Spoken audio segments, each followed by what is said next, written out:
मेरा नाम अलका है। मैं इंदौर की रहने वाली हूँ। मैं 14 साल की थी जब एक दिन मेरे पापा बहुत ही गुस्से में घर आए और मेरी माँ को मारने लगे। मेरी माँ ने पापा से मारने की वजह पूछी तो पापा ने अपनी जेब से कुछ तस्वीरें निकाल कर मेरी माँ के सामने फेंक दी। वे तस्वीरें मैं तो नहीं देख सकी थी, मगर उन तस्वीरों को देखकर मेरी माँ की आंखों में आंसू आ गए थे। मेरी माँ रोते हुए पापा से कह रही थी कि मैं ऐसा कैसे कर सकती हूँ। वह मेरे पापा से भी माफ़ी मांग रही थी। मुझे नहीं मालूम था कि मेरी माँ किस बात की पापा से माफ़ी मांग रही थी, मगर मेरे पापा थे कि उनका गुस्सा कम ही नहीं हो रहा था। मेरे पापा मेरी माँ को एक चरित्रहीन औरत कह रहे थे। बात अब तलाक तक आ पहुँची थी। मेरे मम्मी पापा के कदमों में बैठकर कह रही थी कि भगवान के लिए मुझ पर ये जुल्म मत करो। मैं अपनी जवान बेटी को लेकर कहाँ जाऊँगी। लेकिन मेरे पापा किसी भी तरह अपने गुस्से को कम नहीं कर रहे थे। उन्होंने मेरी माँ को बालों से पकड़कर उठाया और तलाक के पेपर मेरी माँ के मुंह पर मारकर बाहर चले गए। जाते समय कह गए थे कि जब मैं वापस आऊँ तो तुम माँ बेटी मुझे इस घर में नज़र मत आना। मम्मी अब इस घर से जाने के लिए अपना और मेरा सामान पैक कर रही थी, और मैं तो यही सोच सोच कर हैरान हो रही थी कि अचानक ये सब कैसे हो गया। हम तो एक अच्छी ज़िंदगी गुजार रहे थे। मम्मी और पापा एक दूसरे के साथ खुश थे। वे मेरी माँ को तलाक कैसे दे सकते थे। मैं तो जब से पैदा हुई थी मेरे लिए हर तरह की सहूलियत मौजूद थी। मेरी हर इच्छा को पूरा किया जाता था। खैर, पापा का घर छोड़कर हमेशा हमेशा के लिए हम दोनों माँ बेटी बस में बैठकर स्टेशन पहुंच गए थे, और फिर वहां से मम्मी ने जयपुर जाने के लिए टिकट बुक कर ली थी। मुझे शुरू से ही जयपुर जाने का बहुत शौक़ था। आज मेरी इच्छा पूरी हो रही थी, मगर ऐसी हालत में कि आंखों में आंसू ही टपके जा रहे थे। मेरा दिल किसी अनहोनी के एहसास से डर रहा था कि ना जाने हम माँ बेटी कहाँ जाकर रहेंगे, हमारा घर कहाँ होगा, कहीं जगह मिलेगी भी या नहीं, या फिर सड़क पर ही सोना पड़ेगा। मुझे गहरी सोचों में डूबा देखकर मम्मी कहने लगी, क्या बात है अलका, क्या सोच रही हो। मैं बोली, मम्मी कि मैं तो ये सोच रही थी कि हम राजस्थान जाएंगे। आपके मम्मी पापा का घर तो राजस्थान में है, मगर आपने तो सीधा जयपुर जाने का फ़ैसला कर लिया। मम्मी ने मेरे सर पर हाथ रखा और मुस्कुराकर बोली, हम किसी पर बोझ नहीं बनेंगे। अगर मैं तुम्हारी नानी के घर जाती तो क्या होता। वहाँ कौन सा मेरे माता पिता मौजूद थे जो मुझे देखकर खुश हो जाते। उस घर में तो मेरे 3 भाइयों की पत्नियां हैं जो हम तीनों को वहाँ पर नौकरानियों की तरह रखते। मैंने ऐसी ज़िंदगी तो नहीं सोची थी तुम्हारे लिए। हाँ, अगर मैं अकेली होती तो अपने भाभीयों के झूठे बर्तन धोने में मुझे कोई गरज नहीं थी। मुझे कोई शर्मिंदगी महसूस नहीं होती। मैंने अपनी माँ की तरफ बहुत गौर से देखा कि मेरी माँ भी कितनी महान औरत थी। मेरे लिए इतनी बड़ी कुर्बानी दे दी। भला मेरे पापा ने उन्हें तलाक क्यों दी थी। मैं सोचने लगी कि पापा ने बहुत ही गलत काम किया है। पापा को ऐसा नहीं करना चाहिए था। कम से कम पापा को मेरे बारे में तो सोचना चाहिए था। कुछ ही देर में हम जयपुर पहुंच गए। मम्मी ने मेरा हाथ पकड़ लिया। मैं बोली, मम्मी हम कहाँ जाएंगे। मम्मी ने उस समय मेरी बात का कोई जवाब नहीं दिया और रिक्शे को हाथ से रुकने का इशारा किया। न जाने हम किस मंजिल की तरफ जा रहे थे। मम्मी ने रिक्शे वाले को एड्रेस समझा दिया था। मैंने हैरत से मम्मी की तरफ देखा कि मम्मी को एड्रेस कैसे मालूम था। हम एक सुनसान से इलाके में आ गए थे। मम्मी ने रिक्शे वाले को किराया दिया और फिर एक घर की तरफ बढ़ने लगी थी। घर बहुत ही ज़्यादा बड़ा लग रहा था। घर के दरवाजे पर एक 50-55 साल का आदमी खड़ा हुआ था, जो मेरी माँ को देखकर मुस्कुराने लगा था और बोला, आपने हमें अपनी सेवा का मौका दिया, हमें बहुत खुशी हुई है। फिर उसने मेरी माँ की तरफ चाबियाँ बढ़ा दी। मम्मी ने भी मुस्कुराकर हाथ बढ़ाकर चाबी ले ली थी। मम्मी कहने लगी, अब तो हम आपके शहर में आ गए हैं, आपसे मुलाकात होती रहेगी। वे आदमी मुस्कुराकर मम्मी को देख रहा था। मैं इन बातों को अच्छी तरह समझती थी कि वे आदमी जाने लगा। फिर थोड़ा रुक कर बोला, मैं आपके लिए कुछ खाने पीने का इंतज़ाम करता हूँ। मम्मी ने सिर हिला दिया और घर का दरवाज़ा खोलकर अंदर आ गई थी। ये घर तो मेरे पापा के घर से भी ज़्यादा खूबसूरत था। जहाँ का फर्नीचर देखकर तो मैं हैरान रह गई थी। मम्मी मुस्कुरा रही थी। मैं बोली, मम्मी ये किसका घर है और ये आदमी कौन था। मम्मी कहने लगी, वह आदमी जो कोई भी था उससे तुम्हारा कोई मतलब नहीं है, बस इतना समझ लो कि ये घर हमारा है। मैंने सिर हिला दिया। लगभग 1 घंटे के बाद वह आदमी बहुत सारी खाने की चीज़ें साथ में लेकर लौटा था। खाने का सामान मम्मी ने दरवाजे से ही पकड़ लिया था और उस आदमी को वापस भेज दिया था। मुझे बहुत ज़ोर से भूख लगी थी, इसलिए जैसे ही मम्मी ने खाना प्लेटों में डाला, मैं जल्दी से खाने के लिए बैठ गई। मम्मी ने मेरे सिर पर हाथ फेरा और बोली, मैं तुम्हें कभी भी किसी चीज़ की कमी नहीं होने दूंगी। मैं मम्मी के चेहरे की तरफ देखती रही। मम्मी कितने सुकून से थीं, जैसे कि कुछ हुआ ही नहीं। मम्मी कहने लगीं, "अलका, कुछ दिन हमें बहुत ही सब्र से काम लेना होगा। पता नहीं आगे आने वाले हालात हमारे लिए कैसे होंगे। हो सकता है हमारे लिए आसान भी हो और हो सकता है हमारे लिए मुश्किल भी हो। कह नहीं सकते कि 2 वक़्त की रोटी भी मिलेगी या नहीं। लेकिन मैं पूरी कोशिश करूँगी कि तुम्हें किसी तरह की कोई परेशानी नहीं होने दूँ, चाहे इसके लिए मुझे कुछ भी करना पड़े।" मम्मी मुझे ये क्यों कह रही थी? मुझे बहुत ही सख्त हालात का सामना करना पड़ेगा। हो सकता है कुछ खाने को भी मिले या नहीं मिले, लेकिन यहाँ तो कदम रखते ही हमारे रहने का इंतज़ाम हो गया था। साथ ही साथ हमें बहुत ही अच्छा खाना भी मिल गया था। क्या मम्मी ये सब बातें जानबूझकर कह रही थी? ये सब बातें सोच-सोच कर मैं परेशान हो रही थी। फिर हम दोनों की ज़िंदगी ने बहुत से मोड़ लिए थे। मम्मी एक नौकरी करने लगी थीं। मैंने उनसे नौकरी के बारे में पूछा तो कहने लगीं कि उन्हें स्कूल में एक टीचर की जॉब मिली है। मैंने भी इस बात को सच मान लिया। वे कह रही हैं तो सच ही होगा। कुछ दिन गुज़र गए तो मम्मी ने मेरा एडमिशन बहुत ही अच्छे और महँगे स्कूल में करवा दिया था, जिसका नाम सुनकर मैं हैरान हुई थी। एक ऐसी लड़की जिसकी माँ छोटे से स्कूल में टीचर हो, वो इतनी बड़ी फ़ीस कैसे भर सकती है? मैंने मम्मी से कह दिया था कि मैं इतने बड़े स्कूल में नहीं जाऊंगी, आप मेरा किसी छोटे-मोटे स्कूल में एडमिशन करवा दें। मम्मी ने मुझे समझाया कि मैं तुम्हें एक अच्छे स्कूल में ही पढ़ाऊंगी और तुम्हें इस काबिल बनाऊंगी कि तुम अपने पैरों पर खड़ी हो सको। कल को तुम्हारे मुंह पर कोई ये ना कह सके कि मेरे घर से निकल जाओ, क्योंकि तुम खुद इस काबिल बनोगी कि अपनी ज़िम्मेदारी खुद उठा पाओगी, ना कि किसी के घर पर किसी का बोझ बनकर रहोगी। मम्मी की बातें सुनकर मैं मान गई। मेरा दाखिला बहुत ही अच्छे स्कूल में हो गया था। मैं स्कूल भी जाने लगी थी। ज़िंदगी रूटीन पर आ गई थी। सब कुछ अच्छा ही अच्छा था। लेकिन कहते हैं ना कि तूफ़ान आने से पहले खामोशी होती है। क्यों कर खामोशी में छुपी तबाही को इंसान देख नहीं सकता। मम्मी दोपहर 2 बजे तक वापस आ जाया करती थी, मगर आज जब मैं स्कूल से घर वापस आई तो घर का दरवाज़ा बंद था। ये तो शुक्र था कि मेरे पास एक घर की दूसरी चाबी मौजूद थी और मैं दरवाज़ा खोलकर अंदर आ गई थी। भूख से मेरा बुरा हाल था। फ्रिज में कुछ सामान पड़ा हुआ था, मगर कुछ खाने को दिल नहीं चाह रहा था। मैं मम्मी की चिंता में घुलती जा रही थी और मम्मी की वापसी की रो रो कर दुआएं कर रही थी। दिन तो ऐसे ही गुजर गया और रात के 8 बज गए थे, मगर मम्मी वापस नहीं आई थी। और फिर जब 10 बज गए तो घर का दरवाज़ा खुलने की आवाज़ आई थी। मैं भागकर दरवाजे के पास पहुंच गई थी। सामने मम्मी ही खड़ी थी। वे बहुत ज़्यादा खुश लग रही थी। मैंने आज फिर उनके पीछे उस आदमी को देखा था जिसने हमें उस घर की चाबियां दी थी। वे दरवाजे से ही वापस लौट गया था। मम्मी मुस्कुराते हुए घर के अंदर दाखिल हुईं और मैं गुस्से से फट पड़ी थी। मैं बोली, "मम्मी, आप कहाँ गई थी और मेरा कुछ तो ख्याल क्या होता। मैं कब से आपका इंतज़ार में पागल हुई जा रही हूँ।" मम्मी कहने लगी, "अलका, इतने मोटे मोटे आंसू बहा कर मेरी खुशी ख़राब मत करो। आज मुझे घर में आने में थोड़ी सी देर हो गई, इसलिए क्योंकि मुझे एक बहुत ही बड़े होटल में मैनेजर की जॉब मिल गई है। अब हमारे दिन और भी ज़्यादा अच्छे हो जाएंगे। मेरी तनख्वाह बहुत अच्छी हो जाएगी और मैं दुनिया जहान की खुशियाँ तुम्हारे कदमों में लाकर रख दूँगी।" मैं बोली, "मम्मी, आपने पहले ही मुझे किस चीज़ की कमी महसूस होने दी है? मुझे अब और कुछ नहीं चाहिए, मुझे बस आपका साथ चाहिए।" मम्मी बहुत खुश लग रही थी। मम्मी ने मुझे बताया कि अब वे रात को लेट वापस आया करेंगी। स्कूल में 2 बजे तक छुट्टी हो जाती थी, मगर होटल में रात को 8 बजे तक ड्यूटी देनी होगी। इसलिए उन्होंने मेरे लिए एक कामवाली का इंतज़ाम कर दिया था। इस बात पर मैंने बहुत ही शोर मचाया था कि मम्मी, पहले आपने मुझसे मेरे बाप को छीन लिया और अब मेरी माँ भी मुझसे दूर हो जाएगी। मैं एक नौकरानी के साथ सारी ज़िंदगी कैसे बसर करूँगी? मम्मी के चेहरे पर आज पहली बार मुझे दुख नज़र आया था। वे कहने लगीं, "मैंने तुमसे तुम्हारा बाप नहीं छीना। क्या तुम अपने बाप के लगाए हुए इल्ज़ाम को सच मानती हो? क्या तुम्हें लगता है कि मैं गलत थी?" मैंने नाम में सिर हिला दिया और मैं बोली कि मम्मी, मैं आप पर कभी भी शक नहीं कर सकती। मैं तो बस आपकी जॉब की वजह से परेशान हूँ। मम्मी चुपचाप अपने कमरे में चली गई थी, जबकि मेरे लिए अतीत की बातें ताज़ा हो गई थी। मुझे आज वे ये दिन याद आ रहा था जब पापा ने मम्मी को तलाक दी थी। पापा ने मम्मी से कहा था कि तुम एक चरित्रहीन औरत हो, और पता नहीं वे तस्वीरें किसकी थीं, जो मम्मी ने उस समय जला दी थी जब हम जयपुर आए थे। अब तो मम्मी के रंग ढंग ही बदल गए थे। मम्मी तो यहाँ किसी को जानती भी नहीं थी।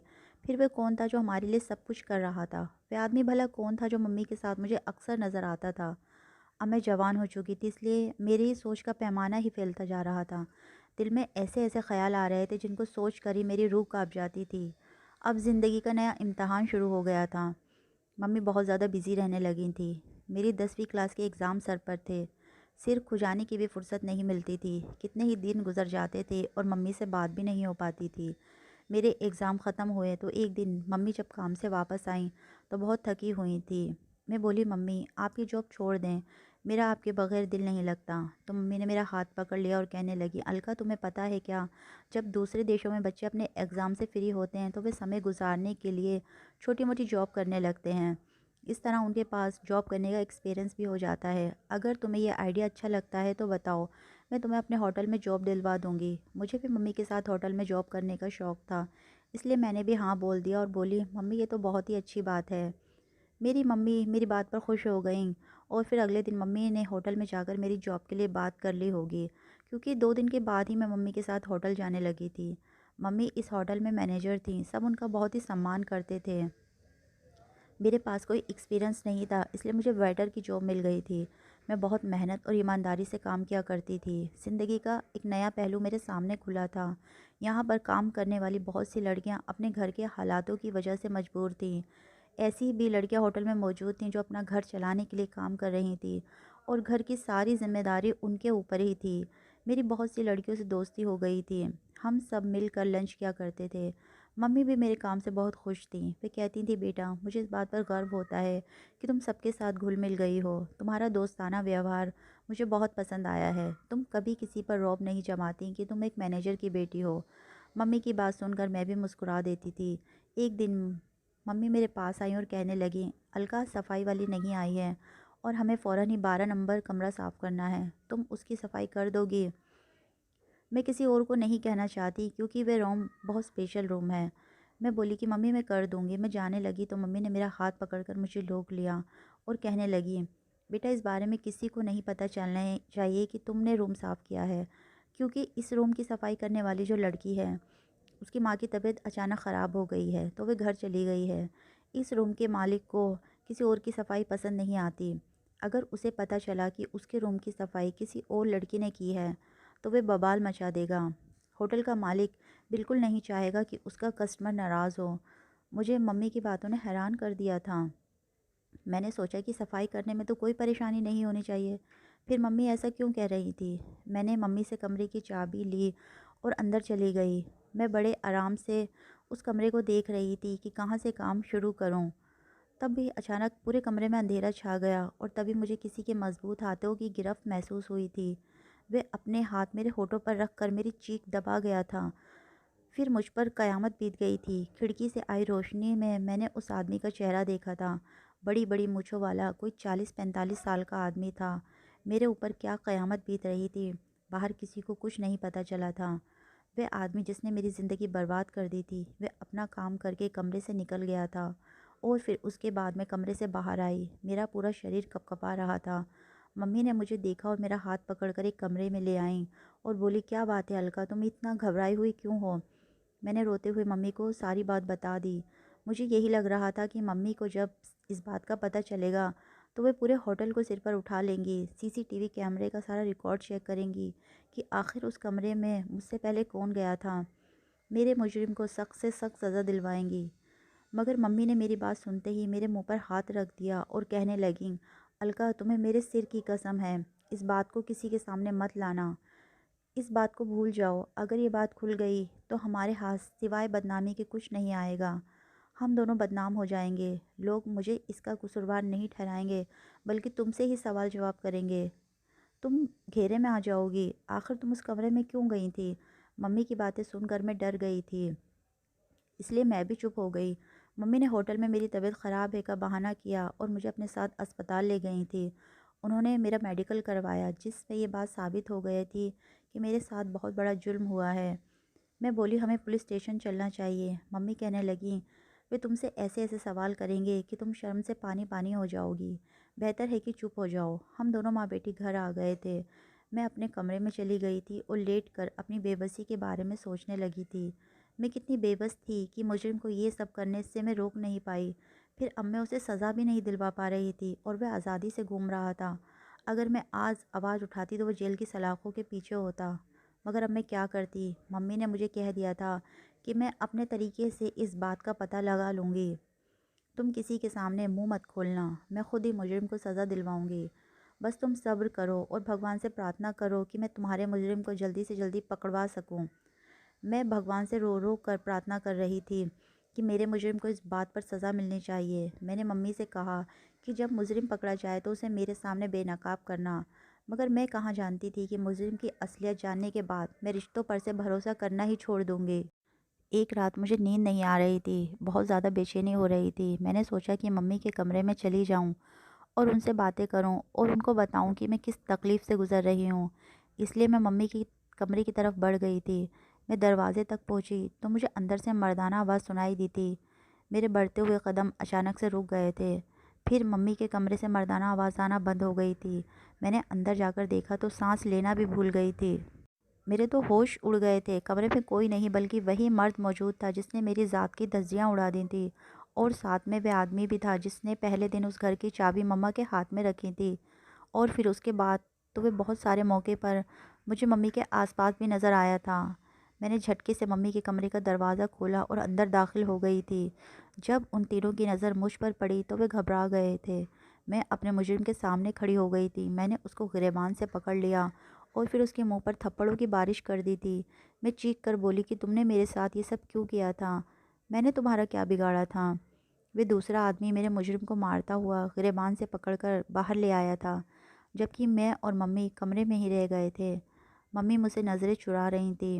मैं बोली, रात के 2 बज रहे हैं और इस समय ये मेरा मुजरिम आपके कमरे में क्यों बैठा रखा है? आपने इसे अब तक सज़ा क्यों नहीं दिलवाई? मम्मी की आंखों में आंसू आ रहे थे, जबकि मुझे आज अपनी माँ के चेहरे से, उनके आंसुओं से और उनके पूरे वजूद से बहुत ज़्यादा नफ़रत हो रही थी। मम्मी कहने लगी कि अलका, मेरी शादी बहुत ही कम उम्र में हो गई थी। मैं उस समय केवल 15 साल की थी जब मुझे तुम्हारे पापा की दुल्हन बनाकर विदा कर दिया गया था। मैं अपने माता पिता का घर छोड़ने पर बिल्कुल भी तैयार नहीं थी, मगर क्या कर सकती थी। जैसा मेरे माता पिता ने कहा मैंने वैसा ही किया। मेरे पापा बहुत ही अमीर थे, मगर उन्होंने मुझे कोई लंबा चौड़ा दहेज नहीं दिया था, बस थोड़ा सा सामान दिया था, क्योंकि मेरे पापा दहेज लेने और देने के सख्त खिलाफ थे। इस बात का दुख तुम्हारे पापा को बहुत था। एक दिन तुम्हारा बाप कहने लगा, मैंने तुमसे शादी सिर्फ पैसे और दहेज की खातिर की थी, मगर तुम तो खाली हाथ ही मेरे माथे मण दी गई हो। तुम अपने माँ बाप के घर चली जाओ और अपने माँ बाप से गाड़ी के लिए कहो। मैंने तुम्हारे बाप से मना किया कि ये सब ठीक नहीं है, लेकिन तुम्हारे बाप ने मुझे तलाक की धमकी दी थी और मैं मजबूर होकर अपने पापा के पास आई और उन्हें सारी बात बता दी। पापा कहने लगे, बेटी मुझे माफ़ कर देना, मुझसे बहुत बड़ी गलती हो गई है जो तुम्हारे लिए ऐसे लालची आदमी को चुन लिया। मैं चुप रही तो पापा बोले, अगर मैंने तुम्हारे पति की आज बात मान ली तो वह अगली बार फिर तुम्हें भेजेगा। उसे ऐसे ही मांगने की आदत हो जाएगी और पूरी ज़िंदगी वे तुमसे यहाँ से सामान मंगवाता रहेगा। मैं और तुम्हारी माँ तो उसकी डिमांड पूरी करते करते ही मर जाएंगे। और हमारे मरने के बाद क्या होगा? तुम्हारे भाई ये सब करेंगे? हरगिज़ नहीं। अब तुम्हारी ज़िंदगी तुम्हारा पति नर्क बना देगा। तुम आज ही उसको जाकर मना कर दो। पापा की बातें मुझे समझ में आ गई थी। मैंने ऐसा ही किया, मगर तुम्हारा बाप बहुत ही बेशर्म और ढीठ इंसान था। बात सच में तलाक तक आ पहुंची थी तो मेरे पापा ने उसकी डिमांड मान ली। तुम्हारा बाप तुम्हें जो भी ऐश कराता था, वे तमाम चीज़ें मेरे बाप के घर से ही आती थी। फिर मेरी मम्मी पापा की डेथ हो गई और फिर एक दिन तुम्हारे बाप ने लंबी चौड़ी लिस्ट मुझे थमा कर मुझे मेरे भाइयों के घर भेज दिया। मेरे भाइयों ने अब तुम्हारे बाप की डिमांड पूरी करने से मना कर दिया तो तुम्हारे बाप ने मुझ पर बद किरदारी का इल्ज़ाम लगाकर तलाक दे दी। और वे तस्वीर जो उस दिन मैंने जला दी थी, वे तुम्हारे बाप ने मेरी और किसी गैर मर्द के साथ बनाई हुई थी। वे सब झूठी थी। वे मुझे और मेरे भाइयों को ब्लैकमेल करना चाह रहा था, मगर मैं अब थक चुकी थी, इसलिए मैंने वे तस्वीरें जला दी जिस पर तुम्हारे बाप ने मुझे तलाक देकर घर से निकाल दिया। जब मैंने अपने भाइयों को फ़ोन करके बताया तो वे बोले कि हमारे पास मत आना, इसलिए मैंने तुमसे कहा था कि पता नहीं हमें रहने की जगह मिलेगी भी या नहीं। मगर तभी मुझे एक अनजान नंबर से फ़ोन आ गया था। पता चला कि वह तो हमारा पुराना नौकर है। उसने मुझे बताया कि मेरे पापा ने मरने से पहले जयपुर वाला घर मेरे नाम कर दिया था और साथ ही जयपुर शहर में 2 दुकान भी मेरे नाम की थी। मेरे पापा ने मेरे भाइयों से छुपा कर वे जायदाद मेरे नाम की थी और हमारे पुराने नौकर को उसके पेपर दे दिए थे और उनसे कह दिया था कि अगर भविष्य में मेरी बेटी पर कोई ख़तरा आए तो ये पेपर मेरी बेटी को दे देना। मेरे भाई बहुत सख्त थे। मैंने अपने पापा के उस पुराने नौकर से वे पेपर ले लिए थे और वे दुकान का किराया भी मुझे लाकर देता था। उसे मेरी माँ ने मेरे पिताजी की सारी सच्चाई मुझे बताई। ये सब बातें मुझे बहुत तकलीफ़ दे रही थी। मेरी माँ ने मुझे गले से लगा लिया। हो सकता है इस आदमी को तुम्हारे बाप ने मेरे लिए भेजा हो, मगर तुम परेशान मत हो। वे कहने लगीं, तेरे गुनहगार को सज़ा ज़रूर होगी। उसे पुलिस के हवाले कर दिया गया है। ये बात सुनकर मुझे बहुत आराम मिला था। मेरे मुजरिम को तो सज़ा मिल गई थी, मगर मैं अब भी बेबस और परेशान हूँ। मेरे साथ जो हुआ उसकी भरपाई कौन करेगा? मेरा सगा बाप जो मेरा रक्षक था वही मेरा भक्षक निकला, तो फिर किसके ऊपर भरोसा करूं? मेरा दिल करता है कि मैं अपने बाप के पास चली जाऊं और उससे पूछूं कि उसने मेरे साथ ये जुल्म क्यों किया। मैं तो तुम्हारी सगी बेटी थी और बेटियों को तो लोग जान से ज़्यादा प्यार करते हैं। मैं अपने दिल का बोझ उतारना चाहती हूँ, लेकिन मेरी बिल्कुल भी इच्छा नहीं होती कि मैं उस इंसान का चेहरा भी देखूँ। मैंने ख़ुद को कमरे में बंद कर लिया था। पढ़ाई पर से भी मैं अपना ध्यान हटा लिया था। फिर एक दिन मम्मी ने मुझे समझाया कि उस इंसान के लिए अपनी ज़िंदगी बर्बाद मत करो। मैं मानती हूँ तुम्हारे ऊपर बहुत बड़ा जुल्म हुआ है। उसे भूलना तुम्हारे लिए आसान नहीं है, लेकिन अगर उसको याद करती रहोगी तो ज़िंदगी में आगे कैसे बढ़ोगी? मैं कहती हूँ अपने ऊपर आने वाली क़यामत को भूल जाओ और अपनी ज़िंदगी में आगे बढ़ो। मुझे देखो, जब से तुम मेरी ज़िंदगी में आई थी बस मैं तुम्हारे लिए ही ज़िंदा हूँ। तुम भी अपनी ज़िंदगी का एक मकसद बना लो। मम्मी की बातों का मेरे दिमाग पर असर हुआ था। फिर मैंने पढ़ाई जारी की थी और पूरी लगन से अपनी पढ़ाई की।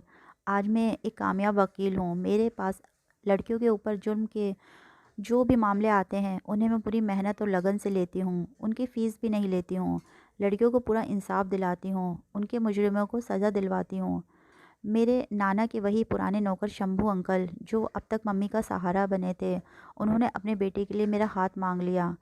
मैंने मनीष को सारी हकीकत बता दी थी। मैं उसे अंधेरे में नहीं रखना चाहती थी। सब कुछ जानने के बाद भी उसने मुझे स्वीकार कर लिया था। उसका कहना था कि जो कुछ हुआ उसमें तुम्हारा कोई भी दोष नहीं है और जब तुम्हारे साथ ये सब हुआ उस समय तुम्हारा बचपन था। आज से 12 साल पहले क्या हुआ मुझे नहीं पता, ना ही कभी आगे ज़िंदगी में मैं वह बात दोहराऊँगा। मैं तुम्हें हमेशा खुश रखूँगा। मुझे भी मनीष की बातों पर विश्वास था और मैंने खुशी खुशी उससे शादी कर ली। आज मैं अपनी ज़िंदगी में बहुत खुश हूँ और मेरी माँ ने कभी पलट कर मेरे बाप को नहीं देखा था। वे मर गया या ज़िंदा है। दोस्तों, आपको क्या लगता है? क्या जो मेरे बाप ने किया वह सही था? दहेज के लालच में अंधे होकर अपने ही परिवार को बर्बाद कर देना कहाँ की अक्लमंदी है? आप कमेंट बॉक्स में बताएं, क्या आप भी ऐसे किसी इंसान को जानते हैं?